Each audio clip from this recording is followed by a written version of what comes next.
Hello guys, dito na naman tayo sa patula. Ito po yung native ng patula dito sa probinsya. Namumulaklak po siya, ating pagmasdan ng kanyang pamumulaklak. Ang patula po ay maganda po ito sa katawan dahil nagbibigay po ito ng antioxidants sa ating katawan. Dahil ito po ay sagana sa matubig. Kung diabetic ka, kakain ka ng patula at saka talong, ganun. Ang patula guys ay nakakawala din to sa mga UTI, high blood, ganun.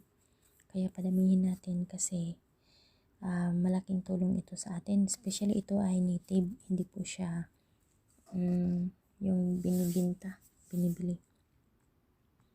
Tingnan nyo naman guys kung gaano kaganda. Nasa tuktok pati siya ng ipil-ipil na sanga. Nakatunton, tawag dito, kalawit. Parang ginawa nilang bahay yung ng ipil-ipil. Ganun ito yung mga native ay ganun na ginagawa nila. Umaakyat sila sa mga puno. Tingnan nyo guys, maganda lang siya pagmasdan dahil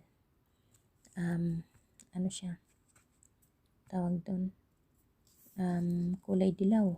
Ito ay umagang umaga, kakasibo lang ng mga bulaklak nito guys. Kaya fresh na fresh yung mga bulaklak niya. Sobrang